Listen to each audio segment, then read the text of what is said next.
안녕하세요. 대베스 반도체 업종과 IT 산업 담당하고 있는 임주성입니다. 5월 27일 파두 리뷰 진행해 보도록 하겠습니다.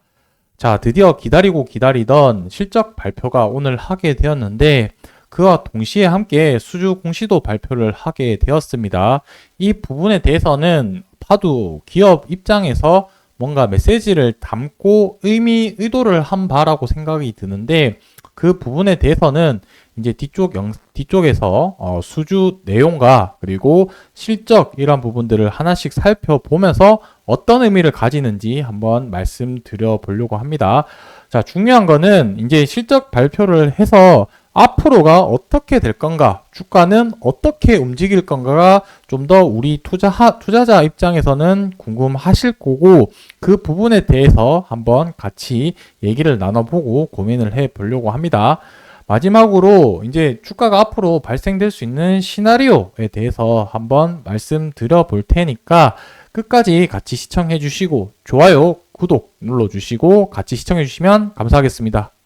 자, 오늘 영상에서는 제가 뭔가 좀 디테일하게 말씀드리기보다는 좀 큰 틀에서 지금 실적이 이렇게 나왔고 영업이익의 움직임은 이렇다라고 말씀드릴 거고 좀 큰 방향성에 대해서 오늘 말씀드리고 이제 내일이나 이제 남은 시간에 대해서는 조금 더 이 실적과 관련된 내용을 하나하나 좀 디테일하게 파보면서 지금 사업의 방향성이라든지 전방 산업에 대한 분위기 이러한 부분들도 같이 계속해서 풀어 나가 보도록 하겠습니다. 자, 먼저 매출액 부분이 좀 중요한 부분 중에 하나라고 생각이 드는데 우리가 지금 이 실적을 가지고 좀 어떻게 해석을 하는지가 좀 중요하다고 생각이 드는데 제 영상을 보신 분들이라고 하신다면은 다들 이제 아셨겠지만 제 영상을 굳이 안 보더라도 투자자분들이라고 하면 모두 아시겠죠. 파도 실적이 좋지 못할 거다라는 이제 그런 부분들이 있었었고 결국 제가 이제 계속 리스크라고 얘기 드렸던 부분 두 가지 중에 하나가 사법 리스크 그리고 실적 이 두 개였는데 이 실적 같은 부분도 모두가 아는 리스크 같은 경우는 리스크가 아니라고 제 생각을 조금 조심스럽게 얘기를 했는데 이 부분이 결국에 주가에는 크게 영향을 미치지 않고 이 리스크가 제거되었다라는 점에서는 저희가 오늘 실적 발표했던 이 결과가 정말 큰 의미라고 생각을 하고 있습니다. 물론 상승분을 좀 기대감이 올랐다가 발표를 하고 이따 차트 보면서 말씀드릴 거긴 하지만 다소 상승분을 반납은 했지만 주가에 큰 하락폭이 없었다는 게 가장 큰 의미가 있었다라고 생각을 합니다. 자, 그래서 실적이 이제 어떻게 되냐 보면은 지난 4분기 같은 경우는 이제 실적이 44억 원 정도 나왔죠. 근데 그 매출액보다도 이제 좀 미치지 못한 23억이라는 매출이 나오긴 했는데 결국에 이 부분에 대해서는 안 좋아질 거다라는 어느 정도 예상은 했었었고 매출액이 줄어든 것보다 좀 더 의미 있는 부분이 무엇이라고 한다면은 저는 영업이익의 적자폭이 거의 30% 이상 감소했는 부분이 저는 조금 더 의미가 있지 않냐라고 생각을 합니다. 오늘 실적만 갈 뿐만 아니라 이따가 수주도 같이 좀 이어서 해석을 해야 되는데 일단은 실적만 가지고 놓고 봤을 때는 매출액은 조금 감소는 했던 부분이지만 영업이익이 줄어들게 되면서 실적에 대한 리스크 부분이 많이 해결되지 않았냐라고 생각을 합니다. 그 부분이 가장 감소폭이 컸던 팜감비 부분에서 연구개발비, 인력에 관한 비용을 좀 많이 줄였던 부분이 가장 눈에 띄는 부분이고 임직원 모두들이 이제 이 회사를 개척 나가기 위해서 뭔가 좀 허리띠를 졸라맸다라고 저는 좀 생각을 하고 있는데 일단은 나와 있는 결과치는 좀 그렇게 해석을 좀 할 수가 있겠습니다. 매출액 감소된 부분은 어느 정도 예상은 했다. 그리고 영업이익의 적자폭이 30% 이상 감소했던 부분은 아주 정말 의미가 있지 않냐 이렇게 정도 해석을 하고 넘어가고 이 매출액 부분에 대해서 좀 더 어떤 부분에서 매출 발생했는지 한번 좀 살펴보겠습니다. 자, 아까 이제 매출 발생됐던 부분을 보시게 되면 낸드 A사가 결국에 우리가 일반적으로 알고 있는 하이닉스라고 보시면 될 것 같죠. 기존에 이제 매출 많이 판매했던 부분인데 이 부분이 이제 하이닉스에서 매출이 일부 발생이 되었다. 이 부분에 대해서는 뭔가 실적이 드라마틱하게 개선되었다기보다는 아직까지는 거래를 하고 있고 소량으로나마 메타 쪽으로 공급을 되고 있다라는 정도만 의미를 가지시면 될 것 같고, 여기서는 크게 뭔가 의미를 두기보다는 그래도 거래를 하고 있다 정도만 생각하면 되지 않을까라고 생각을 합니다. 이 부분에 대해서는 제가 좀 더 디테일하게 좀 분석을 해보고 추가적인 내용이 있거나 생각이 달라진 점 있으면 다음 영상에서 또 한번 말씀을 드려보도록 하겠습니다. 그 다음에 공시를 한번 좀 볼 텐데, 이 공시가 언제 발표되었냐면 오전 11시 30분 정도 때 발표가 되었거든요.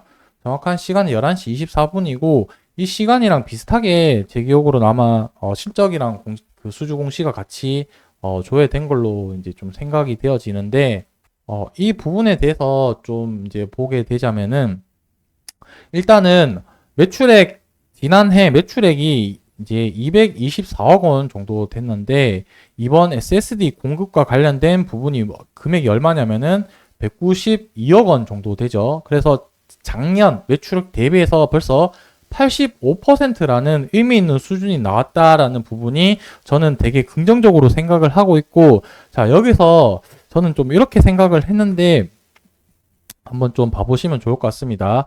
이제 판매 공급 지역 같은 경우가 중국으로 나타났는데, 고객사가 좀 어딘지는 좀 더 저도 파악을 좀 해봐야 되겠지만, 저는 중국이라는 이 국가가 가지는 의미가 무엇이냐면은, 어쨌든 지금 미국이랑 중국이랑 계속해서 좀 대립각을 펼치고 있고, 뭐 이제 철강이라든지 다양한 이 원자재 그리고 전기차와 관련해서도 막 이것저것 지금 정치적으로 문제가 있는 상황인데, 그 과정 속에서 중국으로 뭔가 이제 매출이 발생이 되었다라는 거는 저는 신규 고객을 좀 확보를 했다는데 되게 좀 의미를 가지고 있거든요. 이 매출 플러스 앞으로 발생될 수 있는 거는 웨스턴 디지털이나 그 다음에 기존 메타, 그리고 추가적인 이제 플러스 알파로 해서 빅테크 기업 쪽으로 매출이 추가로 발생이 된다고 하면은 이제 하반기에는 정말 매출이 기대해 볼 만한 그런 가치가 있지 않을까라고 생각을 하는 게, 지금 이제 이 중국향 매출로 통해서 이게 시작점이 되어서 파도가 이제 점점 가치를 받을 수 있는 그런 시작점이 아닐까, 이렇게 좀 생각을 하고 있습니다.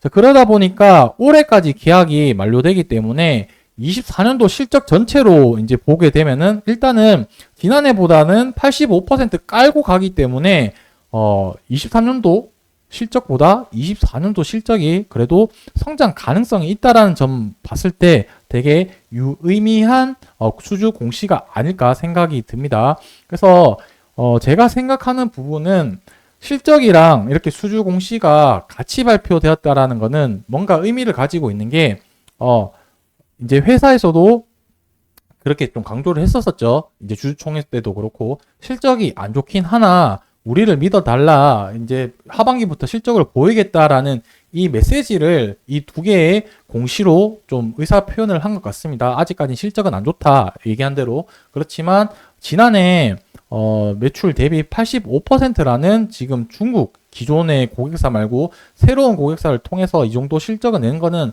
앞으로 우리가 실적을 얘기한 대로 잘 낼 수 있을 거다, 이러한 메시지를 담지 않았냐, 저는 이렇게 좀 생각을 했기 때문에 상당히 긍정적인 수주 공시지 않을까, 이렇게 좀 생각을 해 봤습니다. 제가 이렇게 또 긍정적으로 얘기는 했는데 오늘 좀 분봉으로 좀 보면은 오늘 주가가 8% 정도 상승을 했었거든요. 이제 15분봉으로 봤을 때 11시 15분경에 한 5분봉으로 볼까요? 11시 20분 정도? 25분 정도까지 주가가 계속해서 상승을 했다가 이제 27분에 실적을 발표를 하게 되면서 이렇게 주가가 좀 떨어졌는데, 어찌 보면은 그 뭐라 해야 될까요? 실망 매물이 나오면서 이 실적이랑 수주 공시가 재료가 이렇게 힘이 없나라고 좀 생각하실 수 있을 텐데, 저는 이 오늘 나온 수주랑 실적 공시가 주가가 상승하는 재료라기보다는 그래도 실적에 대한 리스크 때문에 주가가 방어한 것만 해도 저는 큰 의미를 가지고 있다라고 생각이 들고, 여기서 저는 오히려 좀 더 긍정적으로 생각을 하는 게, 주가가 상승을 하기 위해서는 이런 윗꼬리를 달면서 앞선 물량들을 해소하는 과정을 꼭 거쳐야 되기 때문에 좀 중장기적으로 봤을 때는 이제 상승 모멘텀이 확실해지지 않았냐라는 그런 가능성들을 저는 하나씩 더 채워가고 있다라고 볼 수 있겠습니다. 그래서 오늘 또 주봉이 이제 제가 강조했던 주봉 11선을 돌파를 하고 또 이제 좀 다시 밑으로 내려왔지만 이번 주 중으로 한번 돌파할 수 있지 않을까.